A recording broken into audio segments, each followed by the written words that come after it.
Masih bersama saya Frederika Widyasari Dewi dalam Economic Challenges episode Misi Jual Beli Emisi. Kita sampai di sesi terakhir nih Pak Maman. Jadi Anda tadi berkali-kali berbicara tentang transisi. Hati-hati transisi, kita mau menuju ke masa depan yang lebih hijau dan lingkungan dan sebagainya, tapi jangan mengorbankan saat ini. Solusi Anda apa? Ya kembali lagi, memang ego sektoral antar kementerian harus sudah mulai diturunkan, karena ini nggak bisa. Kalau tadi tanya solusi ya, pertama antara Kementerian Lingkungan Hidup dengan Kementerian SDM, dengan beberapa kementerian-kementerian terkait lah, perindustrian harus duduk bareng. Harus membuat sebuah kesepemahaman yang sama terkait ini. Bahwa saya selalu menggunakan diksi transisi. Artinya apa? Kalau transisi itu kan bukan berarti kita tidak mau. Artinya kita mau menuju ke sana, tapi ini kita harus paham bahwa ada fase dan era. Itu juga yang memang nanti, kebetulan kami Komisi 7, ini lagi sudah mulai mempersiapkan untuk mendorong RUU energi baru terbarukan. Di situ juga kita akan menjaga, kita akan jaga itu kepentingan nasional kita, dalam terkait, kita setuju, tadi kita bicara konsep renewable energi, tapi kita juga harus setuju bahwa energi fosil ini masih eksis. Nah, tinggal nanti dari pemerintah tinggal ditetapkan saja masa fase transisinya itu mau berapa tahun misalnya gitu. Nah, itu nanti disesuaikan. Sampai saat ini pun saya dengar juga dari Kementerian Lingkungan Hidup, Kementerian SDM dan PLN juga sedang sering lagi duduk bareng untuk membahas RUPTL kita. Karena di situ juga menjadi salah satu komitmen sebetulnya keseriusan pemerintah. Nah, itu salah satu bentuknya ini ya. Lalu yang kedua Mbak gini. Situasi kita ini kan sekarang negara lagi melakukan beberapa inovasi dan terobosan untuk mencari pendapatan, peningkatan pendapatan negara. Nah, salah satunya itu di sektor energi ini kan juga salah satu sumber, kalau ininya kita cash-nya negara lah di situ ya. Jadi jangan juga, tadi saya selalu berlindung di balik menggunakan kata-kata ini. Karena pada akhirnya entry point kita tadi, ujung dari target kita kan sebetulnya meningkatkan kesejahteraan kita. Kesejahteraan rakyat, kesejahteraan negara, peningkatan pendapatan dan segala macamnya. Nah, bahwasanya betul carbon trade, carbon tax adalah salah satu opsi untuk sumber pendapatan negara baru. Namun ekosistemnya harus terpenuhi dulu. Kalau negara Eropa, ekosistemnya sudah jalan, sudah terbentuk, karena mereka sudah mulai dari zaman dulu. Ya kita baru mulai gitu loh. Jadi itu yang jadi tidak akan mungkin bisa tercapai kalau ekosistem semuanya nggak terbentuk. Jadi saya pikir itu ya sebetulnya yang harus jadi challenging kita lah, apa yang menjadi kata kuncinya ya. Baik, Pak Peter, Anda sebagai pengusaha tentu setuju ya kita semua menuju ke sustainable economy ke depan. Mungkin secara singkat Pak Peter, potensi yang Anda lihat seperti apa dan mungkin apa message Anda kepada mungkin yang akan pelaku yang akan masuk ke industri tersebut, bisnis tersebut? Pertama potensi. Potensi Indonesia ada satu kalimat yang disebut oleh Duta Besar Inggris kepada saya. Dia katakan, the world cannot be saved by Indonesia alone. Jadi dunia tidak bisa diselamatkan oleh Indonesia saja. Tapi yang pasti dunia tidak bisa diselamatkan tanpa Indonesia. Jadi Indonesia ini kesempatan buat Indonesia untuk menjadi negara adidaya. Adidaya dalam arti kata sama adidayanya seperti Cina atau seperti Amerika Serikat, tapi tanpa senjata. Indonesia bisa menjadi negara adidaya itu.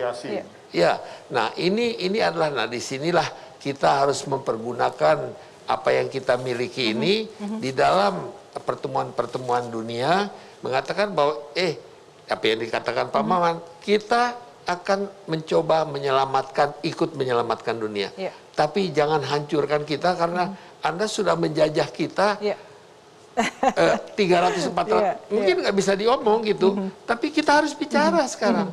Orang Indonesia ini harus bicara, kalian jangan seenaknya aja menuduh, mengatur-atur kita. Karena kita adalah negara merdeka, dan jangan coba-coba mengatakan bahwa hutan ini adalah milik dunia bersama, ini milik kita. Indonesia, Itu aja menurut kami. Jadi saya agak emosi dalam hal ini, tapi kita harus tegas menyatakan itu. Tambahin Mbak, itu tadi menggeser mindset, jangan lo tekan gua. Hari ini lo yang butuh kita, betul. Artinya lo harus ngerti juga. Jadi kita prinsip saling memahami aja gitu.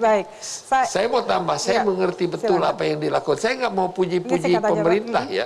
Tapi apa yang dilakukan kita, dan saya tahu apa yang dilakukan Indonesia untuk memperbaiki tatanan dunia ini luar biasa. Baik. Itu aja yang saya ingin sampaikan. Tapi tegas kita. Ya, baik. Saya mempersilakan Ibu untuk memberikan closing statement, Ibu. Silakan.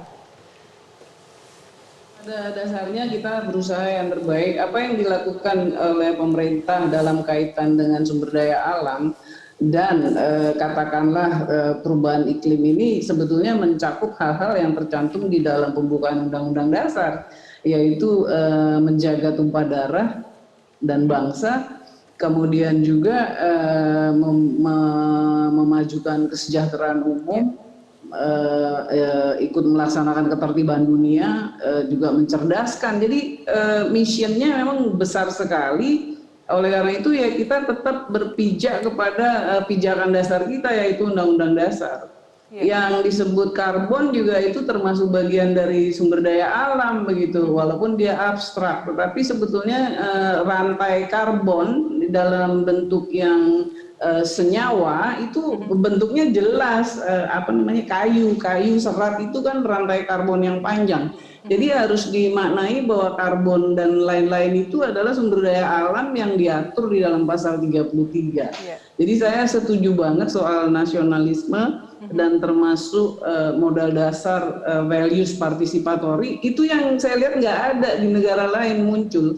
Orang teriak-teriak kebakaran hutan di Indonesia walaupun cuma sedikit, tapi sekarang di Amerika misalnya udah 2 juta hektar lebih yang kebakaran, diem aja tuh. Padahal di sini baru ada kebakaran sedikit di Kalbar udah teriak-teriak gitu. Jadi ada values itu, dan kita memang udah saatnya kita bangga sama diri kita dalam arti belajar juga gitu, bukannya arogan, itu agak berbeda. Terima kasih. Didukung semua terima pihak kasih ya, Bu, semuanya. ya, pemerintah, Untuk DPR, gitu, pengusaha. karena saya dari Kalbar soalnya. Iya. Baik, terima kasih Ibu Siti Nurbaya, Pak Peter Gonta, dan Pak Maman atas diskusi pada malam hari ini. Baik, potensi perdagangan karbon menjanjikan keuntungan besar bagi Indonesia. Namun yang terpenting dari perdagangan karbon adalah bagaimana upaya memulihkan kembali alam dari ancaman pemanasan global. Kita semua tentu berharap anak cucu kita kelak dapat mewarisi alam yang semakin bersahabat untuk ditinggali. Demikian Economic Challenges malam hari ini. Saya Frederika Widyasari Dewi dan seluruh kerabat kerja yang bertugas mengucapkan terima kasih dan sampai jumpa.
Metro TV